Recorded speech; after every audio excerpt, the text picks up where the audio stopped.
ಜನ್ಮಭೂಮಿ ನೆಲದಲ್ಲಿ ಅಪ್ರಾಪ್ತ ಮಹಿಳೆಯರನ್ನ ರೇಪ್ ಮಾಡಿದಂತ ಬಿಜೆಪಿಯ ಸರ್ಕಾರದಲ್ಲಿರ್ತಕ್ಕಂಥ ಎಂಎಲ್ಎಗಳು, ರೂಲಿಂಗ್ ಪಾರ್ಟಿಯಲ್ಲಿರ್ತಕ್ಕಂಥ ಎಂಎಲ್ಎಗಳು ಜೈಲು ಸೇರಿದ್ದಾರೆ.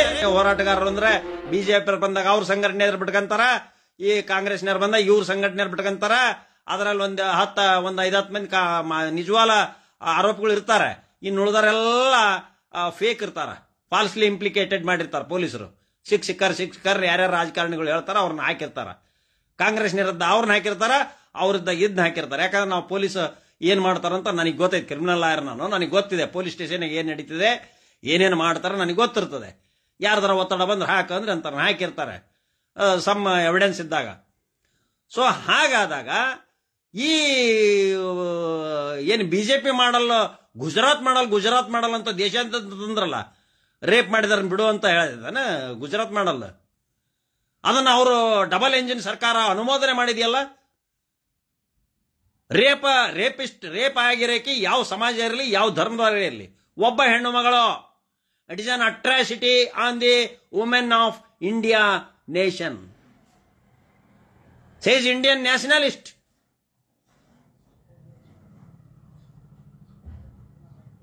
ಅವಳು ಯಾವ ಧರ್ಮದಿಂದ ಗೌರವ ಇರಲಿ, ಹೆಣ್ಣು ಮಗಳು. ಹೆಣ್ಣು ಅಂದ್ರೆ ಒಂದು ಸೆಕ್ಸ್, ಅದು ಹೆಣ್ಣು ಅಂದ್ರೆ ಒಂದು ವರ್ಗ. ಸೆಕ್ಸ್ ಜೆಂಡರ್ನಲ್ಲಿ ಹೆಣ್ಣು ಗಂಡು 2 ಜಾತಿ. ಹೆಣ್ಣು ಜಾತಿಗೆ ರೇಪ್ ಆಗಿರೋದು ಹೀನಸ್ಸು, ಬ್ರೂಟಲ್ಲು. ಇಂಥ ಅಪರಾಧವನ್ನು ಮಾಡಿದಂತ ಏನು ಮಾನ್ಯ ಸುಪ್ರೀಂ ಕೋರ್ಟ್, ಅದರಲ್ಲಿ ನಮ್ಮ ಕನ್ನಡ ನಾಡಿನ ಒಬ್ಬ ಹೆಣ್ಣು ಮಗಳು ನ್ಯಾಯಮೂರ್ತಿಗಳು ಇದ್ದಾರೆ ಮತ್ತು ಇನ್ನೊಬ್ಬರಿದ್ದಾರೆ.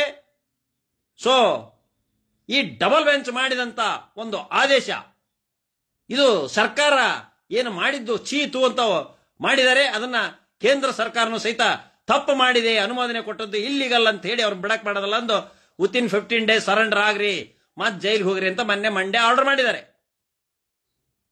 So it is also upheld the constitutional remedy by the Honorable Supreme Court. I am hereby saluting to the Honorable Supreme Court when it is upheld. And also what are the criminals? They brutally killed the 3 years baby and also brutally raped the pregnant 5 months pregnant woman. It is the atrocity, nothing but the atrocity of on the Indian woman class. BJP Congress ಅಂತ ನೋಡಂಗಲ್ರಿ. ಯಾವನಾರ ಮಾಡ್ಲಿ, ಕಾಂಗ್ರೆಸ್ನಾರ ಮಾಡಿರ್ಲಿ, ಬಿಜೆಪಿನಾರ ಮಾಡ್ಲಿ. BJP ಇದೇ ಕೆಲಸ. ಉತ್ತರ ಪ್ರದೇಶದ 2 nonsense ಎಂಎಲ್ಎಗಳು ಅಪ್ರಾಪ್ತ ಹುಡುಗಿಯರನ್ನ rape ಮಾಡಿ ಜೈಲ್ಗೆ ಹೋಗಿದ್ದಾರೆ. ನಾಚಿಕಾಗಲ್ಲ ಇವರಿಗೆ. ಆ ರಾಮ ಜನ್ಮಭೂಮಿ ನೆಲದಲ್ಲಿ ಅಪ್ರಾಪ್ತ ಮಹಿಳೆಯರನ್ನ ರೇಪ್ ಮಾಡಿದಂತ ಬಿಜೆಪಿಯ ಸರ್ಕಾರದಲ್ಲಿರ್ತಕ್ಕಂಥ ಎಂಎಲ್ಎಗಳು, ರೂಲಿಂಗ್ ಪಾರ್ಟಿಯಲ್ಲಿರ್ತಕ್ಕಂಥ ಎಂಎಲ್ಎಗಳು ಜೈಲು ಸೇರಿದ್ದಾರೆ. ನಾಚಿಕೆಗೇಡಿಗಳು, ಮಾನ ಮರ್ಯಾದೆ ಇಲ್ದವು, ಸಂವಿಧಾನ ಗಾಳಿಗೆ ತುರಿದವು, ಕಾನೂನು ಗೊತ್ತಲ್ದ ಗಮಾರಗಳು. ಅಂತ ಶ್ರೀರಾಮಚಂದ್ರ ಹುಟ್ಟಿದಂತ ಪುಣ್ಯ ಭೂಮಿಯಲ್ಲಿ, ಆ ಭೂಮಿಯಲ್ಲಿ ಇಂಥ ಹೇಸಿ ಕೆಲಸ ಮಾಡ್ತಾರಲ್ಲ ಇವರು. ಬಿಜೆಪಿ ಹೆಸರಿಟ್ಕೊಂಡು ಹಿಂಗ್ ಮಾಡಿದಾರಲ್ಲ, ರೇಪ್ ಮಾಡಿದಾರಲ್ಲ, ನಾಚಿಕಾಗಲ್ಲ. ಆ ಗುಜರಾತ್ನ ಒಬ್ಬ ಮಹಿಳೆ ಮೇಲೆ ಮಾಡಿದಾರಲ್ಲ, ನಾಚಿಕಾಗಲ್ಲ. ಅಲ್ಲಿ ಇನ್ನೊಂದು ಇದರಲ್ಲಿ ಮಣಿಪುರದಲ್ಲಿ ಮಾಡಿದಾರಲ್ಲ, ನಾಚಿಕಾಗಲ್ಲ ಇವರಿಗೆ. ಇವ್ರಿಗೆ ನಾಚಿಕೆ ಮಾನ ಮರ್ಯಾದೆ ಇದೆಯಾ? ಏನ್ರಿ ಮಾತಾಡ್ತಾರೆ ಇವರು? ಇವ್ರಿಗೆ ಏನಾರ ಸಂವಿಧಾನ ಮತ್ತು ಕಾನೂನು ಬಗ್ಗೆ ಬದ್ಧತೆ ಇದೆಯಾ ಅವರಿಗೆ? ಸಂವಿಧಾನವನ್ನು ಯಾರು ಗೌರವಿಸ್ತಾರೆ ಅವ್ರ ದೇಶಭಕ್ತ. ಈ ದೇಶದ ಆರ್ಥಿಕ ಪರಿಸ್ಥಿತಿಯನ್ನು ಯಾರು ಸುಧಾರಿಸ್ತಾರೆ ಅವ್ರ ದೇಶಭಕ್ತ. ಈ ದೇಶದ ಅಭಿವೃದ್ಧಿಗೆ ನೆಲ ಜಲ ಸಂರಕ್ಷಣೆ ಯಾರು ಮಾಡ್ತಾರೆ ಅವ್ರ ದೇಶಭಕ್ತ. ಈ ದೇಶದ ಕಪ್ಪು ಹಣ ಯಾರು ತರ್ತಾನೆ ಅವ್ರ ದೇಶಭಕ್ತ. ಈ ದೇಶದಲ್ಲಿ ಹುಡುಗರಿಗೆ, ವಿದ್ಯಾವಂತರಿಗೆ, ಇವತ್ತು 5-6ನೇ ಕ್ಲಾಸ್ ಓದೋ ಹುಡುಗರು ಫೀಸ್ಗೋಸ್ಕರ ಹೋಗಿ ಕೂಲಿ ಮಾಡಿ ಬಂದು ಫೀಸ್ ಕಟ್ತಾರೆ.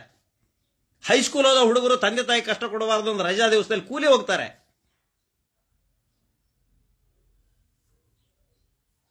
ಆದ್ರಿಂದ ಏನು ಈ ಡೋಂಗಿಯನ್ನು ಮಾಡ್ತಾ ಇದ್ದೀರಲ್ಲ, ಇವತ್ತೆಲ್ಲರ ಸಂಕಲ್ಪ ಮಾಡಿದೇವೆ ಇಡೀ ಭಾರತೀಯರು 2024ಕ್ಕೆ ಈ ಬಿಜೆಪಿ ಸರ್ಕಾರವನ್ನ ಕರ್ನಾಟಕದಾಗ ಹೆಂಗ್ ಓಡಿಸಿದೇವೆ ಹಂಗ ಇಡೀ ಭಾರತದಲ್ಲಿ ಈ ಬಿಜೆಪಿ ಗವರ್ಮೆಂಟ್ ಅವ್ರು ಓಡಿಸ್ಬೇಕು.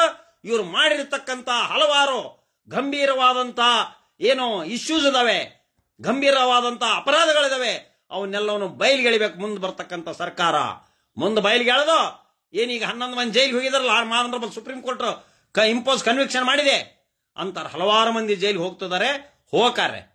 ಜೈ ಹಿಂದ್, ಜೈ ಕರ್ನಾಟಕ.